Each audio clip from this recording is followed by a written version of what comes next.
there, and thanks for listening to the Adulting is Easy podcast. This is Lauren, and I manage the Adulting is Easy blog and podcast, which can be found at realadultingiseasy.com and anywhere you listen to podcasts. Please take a second and hit the follow button wherever you're listening if you can safely do so. Please also afterwards go ahead and rate and review as well. It really helps a lot. I'm joined today by Taylor Jones, a short-term rental investor, property manager, and avid golfer. He helps lead acquisitions for Superhost Labs as they build out one of the country's biggest short-term rental portfolios. Thanks for joining me, Taylor. Hey, thanks for having me. This episode is sponsored by Jasmine Mortgage Team. Jasmine's team is licensed nationwide with competitive rates, excellent customer service, and has a solid reputation amongst homebuyers, real estate agents, and financial advisors. Jasmine Mortgage Team offers conventional, jumbo, FHA, doctor loans, and more. Head on over to jasminemortgageteam.com and tell them Lauren from Adulting is Easy sent you. That's jasminemortgageteam.com. Our goal for today is to make adulting a bit easier for listeners by discussing a personal finance topic, since managing money is a big part of adulting. So today, Taylor, you and I are going to talk about real estate and specifically setting up short-term rentals. Why don't you tell us, for people who don't know, what short-term rentals are? Yeah, so short-term rentals are everything from your traditional Airbnb that you're staying in. Any sort of rental that is, I guess, technically less than 30 nights would be the true definition of a short-term rental. But that definition, with the landscape changing, work from home, and the new lifestyles that everybody is doing, has quickly changed in how that looks like compared to years ago. Yes, very well said. And tell us a little bit. I know in your bio, we talked about you being a short-term rental investor. Can you tell us just a little bit about your experience in this area? Certainly. So on a personal level, short-term rental investor, me and my wife, we're continuing to grow our own portfolio. I'm also in the acquisitions team at Superhost Labs, and what we're building is one of the biggest short-term rental portfolios across the U.S. We currently have 24 properties with 9 more under contract in 8 different markets across the U.S. So really exciting to continue to build this. We've got an awesome team we're pretty excited about, and we really all love short-term rentals. And so it's a really awesome time to be able to build this great portfolio with a great group of people and see how big that we can make it.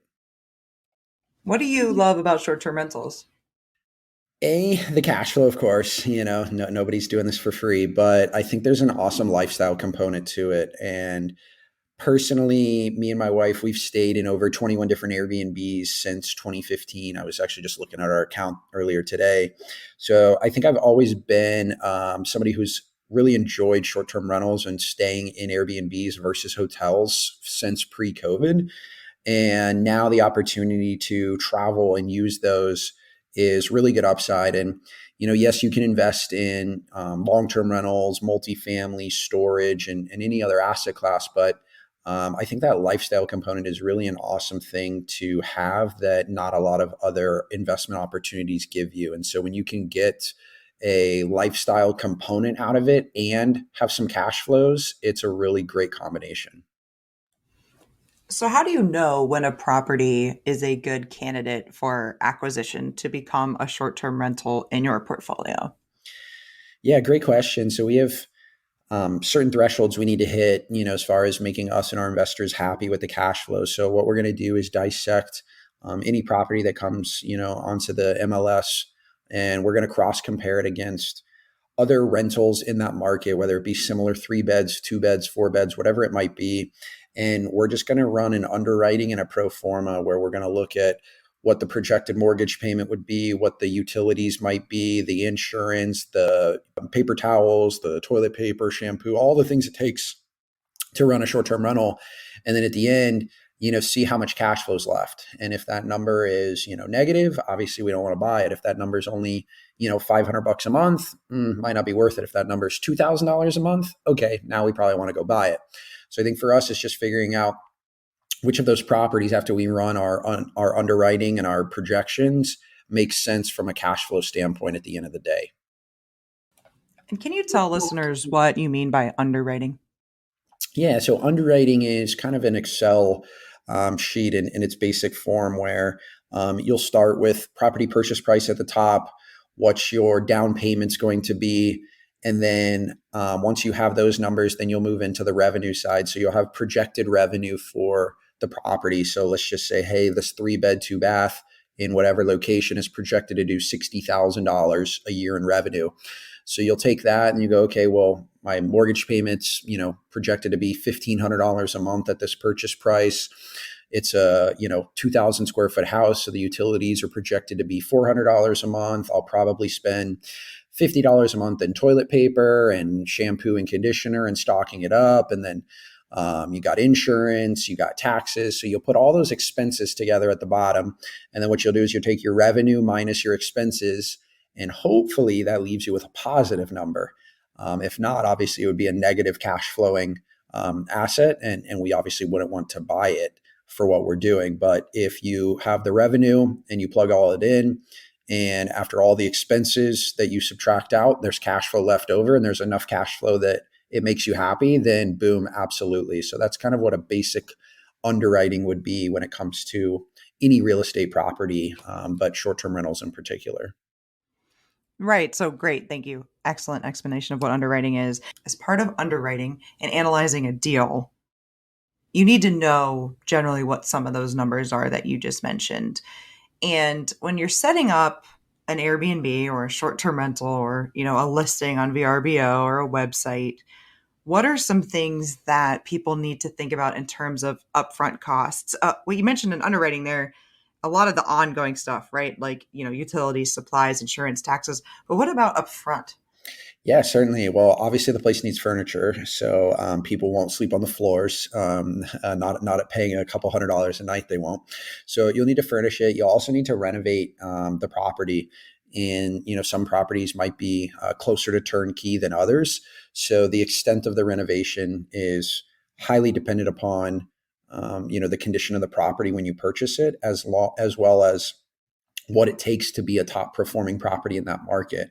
So you could look at maybe say a coastal home in Florida, and swimming pools add $50 to $100 more per night on average. Well, you're either going to want to install a pool or buy a property that already has a pool because you're going to be able to drive more revenue. Or if you look at a mountain cabin per se, you'll see that, hey, all the top performing properties have a hot tub. So you'll want to make sure that if the property you're buying doesn't have one, that you're going to go spend $5, 6, 7, 8, $10,000, whatever it might cost to get a hot tub there. So those costs outside of your down payment will need to include renovations as well as furniture. What kind of renovations do you do consistently across properties besides like the pool and the hot tub that you mentioned? Well, definitely paint. We're probably doing some sort of new tiling work in the bathrooms. Most of what we're buying, I would consider a B minus, C plus. That's where the real value is in finding properties today with today's market. Finding a turnkey property where you can still get a really good return out of it is very difficult because they're priced very aggressively. And so there's not a lot of value left for you as the investor to come into that turnkey. So for us, we're probably updating bathrooms. If we don't have granite in the kitchen, we're definitely going to put some sort of granite, type of countertop or quartz. And then definitely going to add some sort of amenity, whether it's, hey, we need a fire pit, hey, we need a hot tub. That's going to be pretty consistent. People want gathering spaces when they're traveling with groups or with families. And so I think what a lot of regular houses lack are those, gathering areas. And so with the short-term rental, you're going to want to put those in. So I think at minimum, those are kind of our basic across the board things we're doing to any property, regardless of where it's at in the country. Got it. Something that we've put at our properties is outside cameras. Do you guys do that or no? Yeah, absolutely. We're pretty big on putting cameras in the front to see the driveway. Obviously, policy, you're not allowed to. Airbnb or VRBO or any of the other platforms will kick you off for putting cameras inside. So you'll never want to do that. But we put one in the driveway. It kind of serves two main purposes. Number one is you can quickly see if 50 cars are in the driveway and a party's happening at your property. So you can quickly address that and break that up. But also on the day-to-day operations, more importantly, I think, is seeing when the cleaning crew's coming in to clean it when guests check out, or, do you have an electrician coming over, and just being able to see when those people come in, come out, did they in fact do their job, especially if you are operating them remotely, which is, what we're doing. And so the outside camera to be able to see the front door, see the driveway is a really big component for those two big areas. We have cameras, like I said, we have them around the outside. So that would include even, the back and the sides and stuff. I posted a thread on Twitter about it, about the setup cost, kind of line by line, what it cost us because we just set up 3 this year. And people were like, are the cameras inside or outside? I got that question so many times. Taylor, it didn't cross my mind to tell people they were outside specifically. I just thought they would know that. I was like, I oh my know. God, no, not Don't people inside. realize they're illegal by nature? But yes, I think as somebody who's involved in the space, you wouldn't even think twice about putting it inside. But as an outsider, I can. That's very funny to get that reaction from people online. Everything about that is no. So yeah, so that's something that we're obviously there's furniture. You're going to be doing like some painting. We put in the smart thermostats, smart locks, and cameras. Is that something that you guys do as well? Absolutely. With the great technology that there is today, you'll definitely want to have smart keypad locks. There's great systems out there right now where every guest can automatically, when they book, get a different check-in combination. So that what's great is it cuts it off so they can't turn around and try to come back a week later and use their same code. You want to have the smart thermostat so that way when guests check out, if they had the AC on and they were turning it down real low, you can turn it up or turn it off even to try to cut down on utilities and run it all remotely. So absolutely, we're very big fans of all of the different automations and technology that you'll want to integrate into your short-term rental for sure. What about paying for a designer? Obviously, you need furniture, but where are you getting the furniture? How are you deciding what furniture to get? Yes, certainly. There's obviously the DIY angle, but there's also hiring it out. There's a lot of great both consultants and designers who will be paid per project. And what they're able to do is kind of help you set the direction of, hey, this is kind of the type of furniture you should look for. These are some different links of, couches, dining room tables that you should go for. Design can really make or break your rental as far as revenue. And, the same 4-bed, 3-bath home that's designed really nice and really fits the neighborhood and fits the area is going to outperform the others. A really big thing if you are looking to DIY and maybe save cost is to go look at all the top performing properties on Airbnb. And you can simply do that just by searching and looking at the first, 2, 3, 4 pages of Airbnb. They're obviously going to promote the top performing properties because those are the ones getting booked. And so I would click in and start looking at listings. And that's something we did when we first started was, what does our competition have? What do they look like? Are there things we must have? So obviously, having some mountain cabins, which is what we do, we quickly realized, hey, we have to have a hot tub. Everybody has a hot tub. And so when it came to the furniture, it was like, okay, hey, everybody has big sectionals in the living room, huge gatherings, families are coming to these 3, 4, 5 bedroom cabins. And so, yeah, on a DIY angle, if you're looking to save costs, I think the big thing would be to just study all the listings and look through all the pictures of those first couple pages for whatever city you're investing in.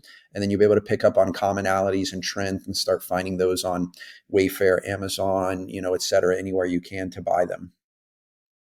Yep, that's awesome. I went the route with my most recent ones. Ours are budget friendly. And so I went the route of getting collecting used on Facebook Marketplace and, places like that and collecting them in storage units and then doing them, paying movers to move it all in. We got a lot of quality stuff that way.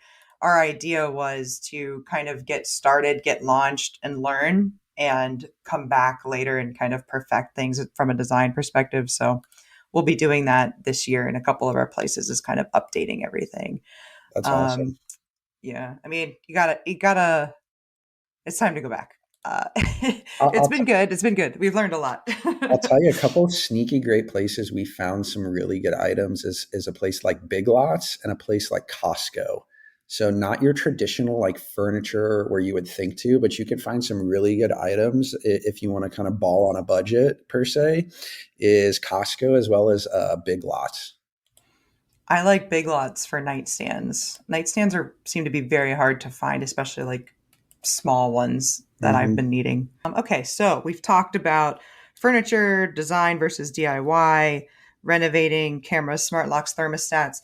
What about, and you touched on this, what about supplies? What should you be, obviously toilet paper, so much toilet paper, we use so much toilet paper. But beyond that, what should every Airbnb host, STR host be so like storing at their place to make sure that they're stocking their units with? Certainly. So we're pretty big on providing a lot. I think, from a personal experience, when you go somewhere, you don't really want to have to go to the local Walmart and, pick up extra supplies. So we try to supply probably more than most, but what we're doing is, shampoo, conditioner, body wash, paper towels, toilet paper, trash bags, salt and pepper shakers, olive oil, full set of pots and pans. We do a Mr. Coffee pot as well as a Keurig, because what's crazy is some people are super particular. They love their K cups, and some people love their potted coffee. So we don't want to turn anybody off. So we'll put both of those in there. Some Ziploc bags, some Tupperware, a knife set. Obviously, I'm pretty big on the kitchen, as you can hear all the details. We've got a blender and all of that. I'm a big cook myself, so I enjoy and I would want to have all the necessary supplies to cook at home if I was traveling. And so we try to keep that in mind when guests are staying there. Towels, sheets, linens are obvious. Definitely can't have enough towels. We try to budget 2 or 3 towels per guest. So, if you have 10 guests, there's probably 20 to 30 towels somewhere spread out around the property. Because again, it's nobody ever wants to use the same one towel for a 5-day trip, or it gets dirty, or something happens to it. So our kind of opinion is, hey, if people are happy and they feel like the place was well stocked and they had a good experience, they're going to leave a good review. Good reviews lead to more bookings. More bookings leads to more revenue, and the cycle just continues. So always feel like it's better to invest in that up front, and you'll see the benefits long term.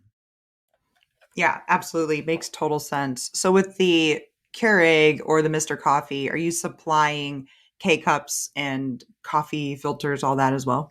Yep, supplying coffee filters. We have a thing of ground coffee, as well as a thing of decaf even as well. We'll kind of just get the variety pack of the K cups. I can't get into we need a French vanilla, we need a Colombian, we need a this. It's like, hey, buy the Mr. Donut or whatever it might be for people. We will also provide some sugar packets as well.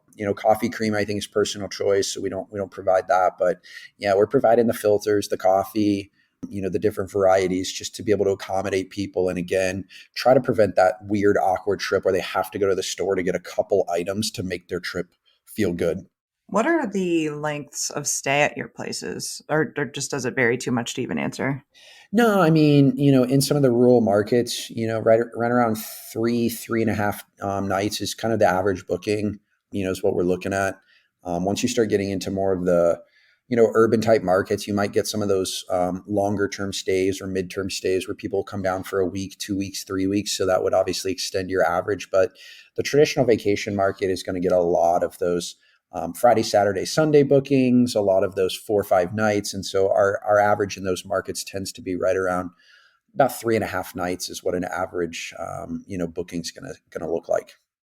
Okay, got it. So I could see supplying everything for 3 nights, but what about like a 3 week stay? Is it probable that the guests will have enough toilet paper and everything for that?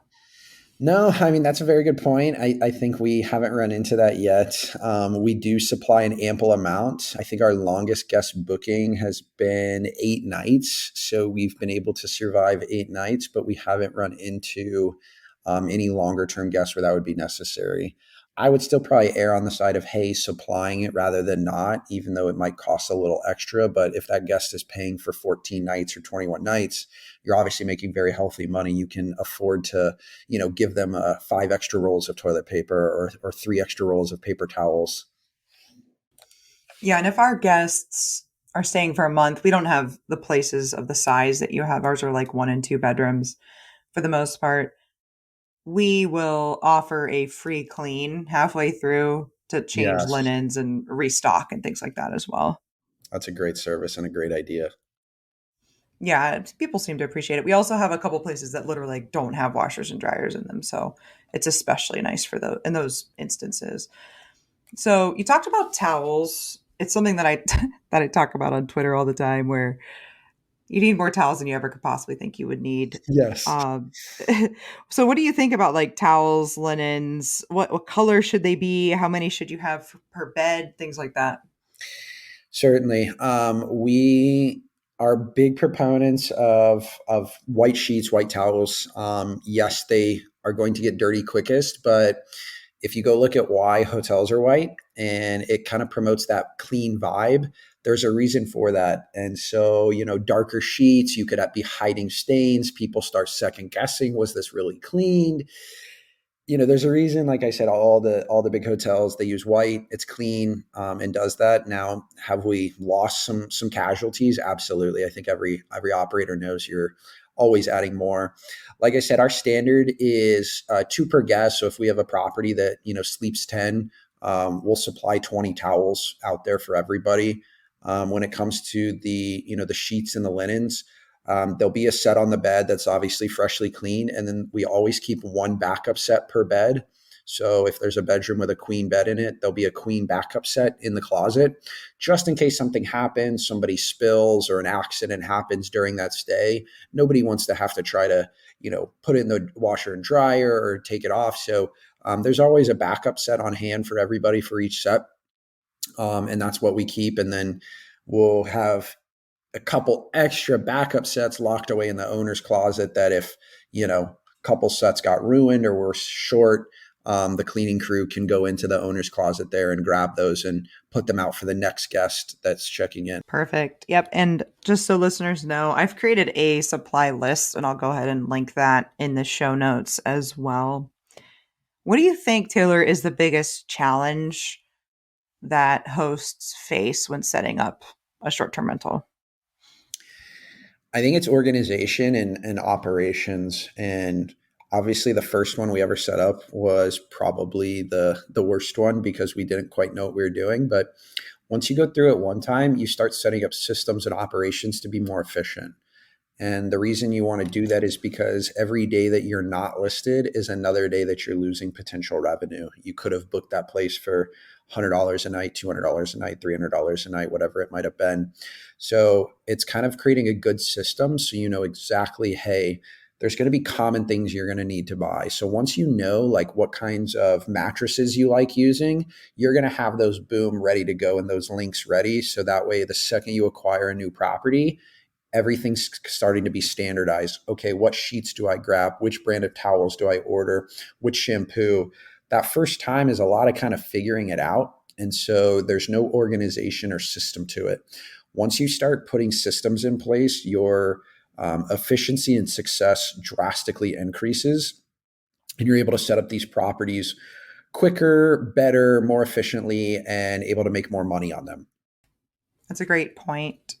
And I do suggest that when people are getting into this business, even with your first listing, document everything that you do because then you don't want to have to go back. You may think, oh, I'm just going to do one, but you might not. You might do more. And so I suggest totally documenting everything as you're doing it, document everything that you're buying, document the people that you're hiring and all of that so you can go back and access it quickly and easily if you in case you do it again. How long does it take to set up a new short-term rental? So we've done everything from, hey, this was pretty turnkey. We just did some minor touches. It got listed in under 30 days.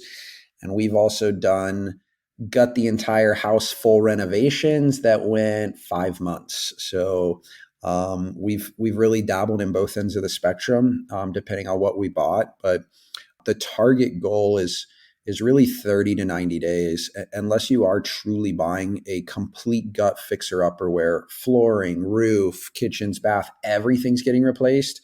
Your goal should really be to get everything up and running, within that 30 to 90 days tops time frame, even if it's light paint touch up, new furniture, add a fire pit, if you're organized and can have everything ready, again, you want to shoot for 30 days, maybe 45 days tops. And the quicker you operate, the less revenue it's costing you. You have carrying costs, insurance, taxes, mortgage payments. So the longer it takes you, it costs you money there, but then it also costs you lost money in potential bookings. So you do want to race against time and not let it drag out too long.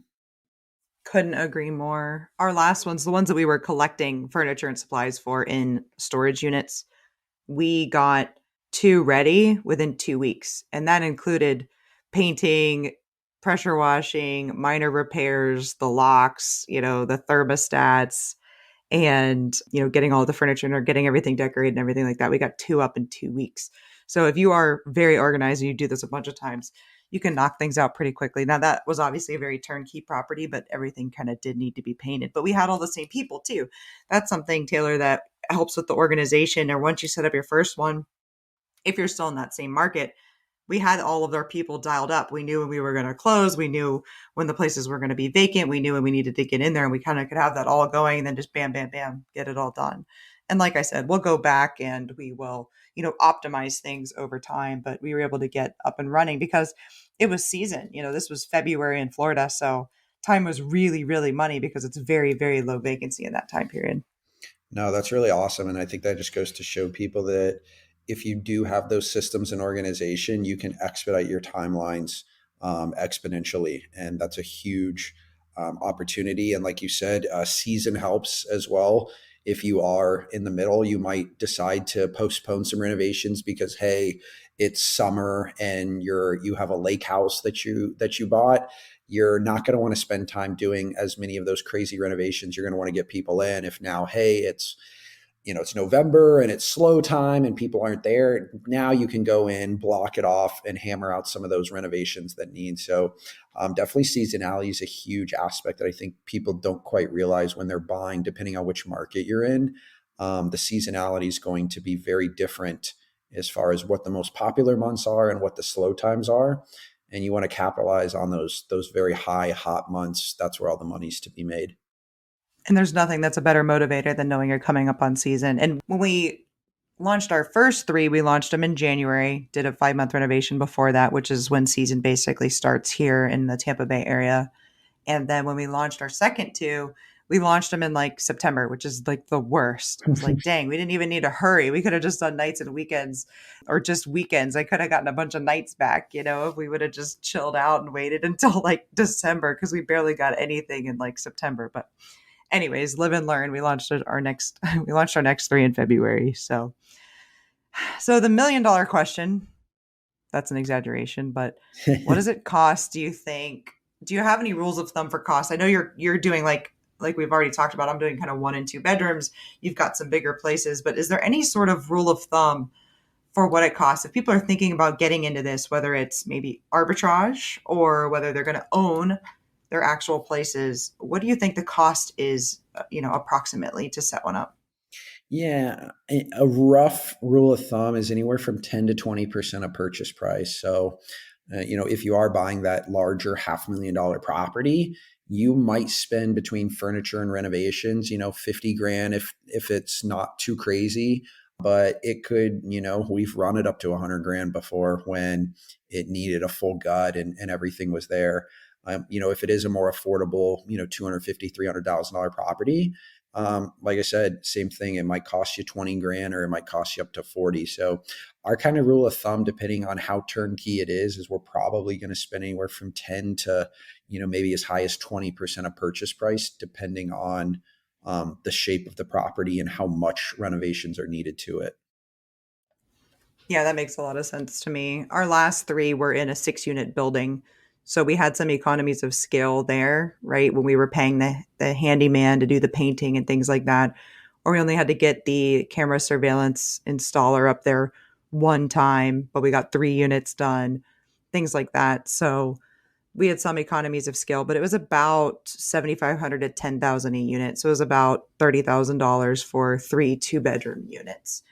And, that's what we had budgeted. So we were pretty much right. But to me, it always seems probably like there's a little more than you think. Even when we would think we were done, it's like, oh, nope, one more trip to Walmart for $1,000.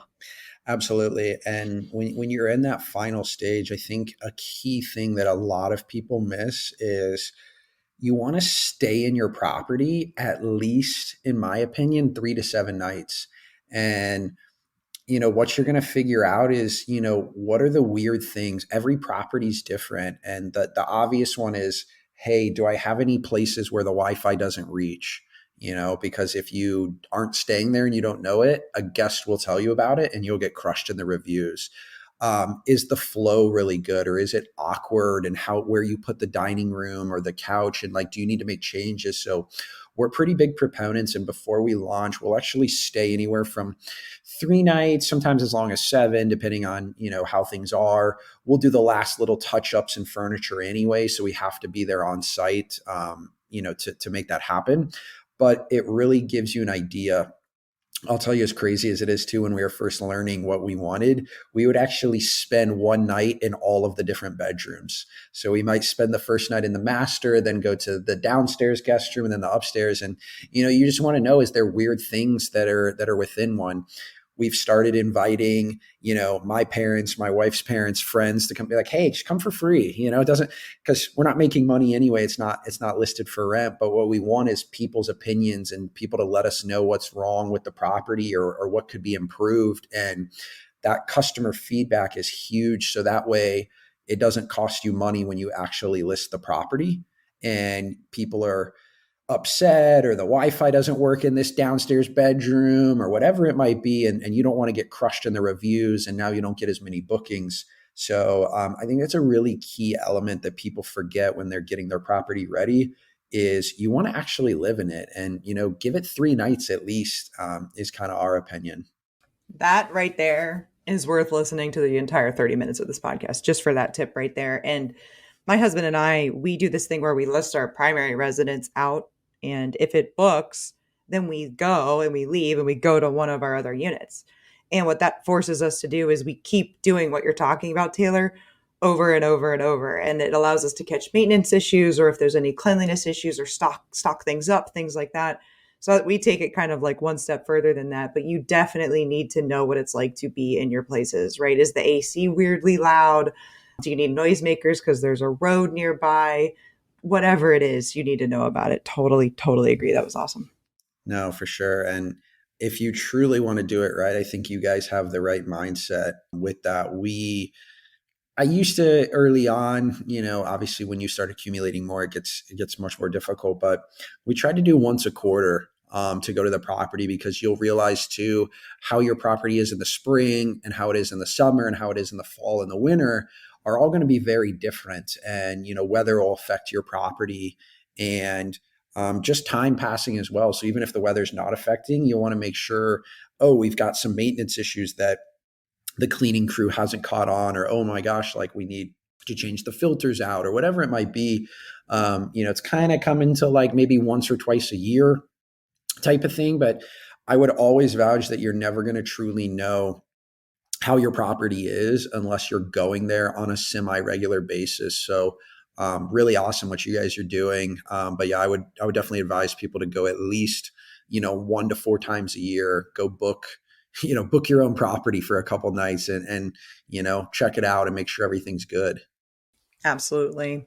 So, Taylor, is there anything else you want to add before you wrap up? If you're thinking about getting a short-term rental, there's tons of opportunities to get in the space.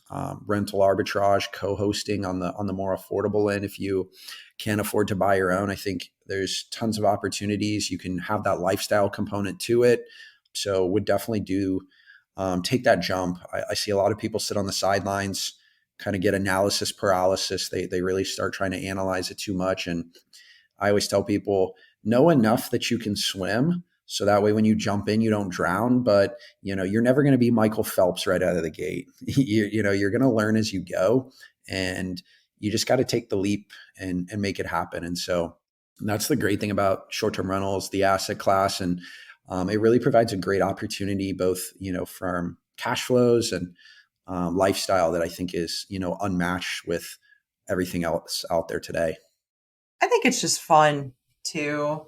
And there's something very rewarding about these properties where you are financially rewarded as the owner, the operator, the host, to keep these places really nice, make them really beautiful, as opposed to like long-term rentals or something like that, which is another part of it I just really love.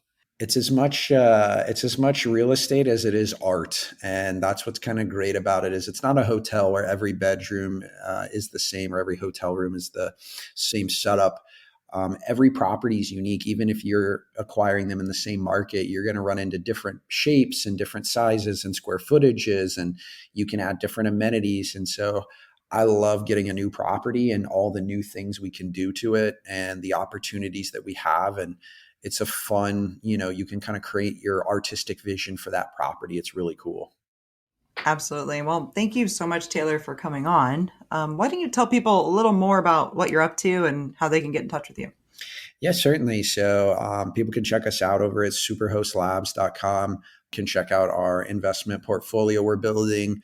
We're helping other investors find short-term rentals and buy their own short-term rentals. So if anybody wants help buying their own short-term rental, we have a service to be able to offer that.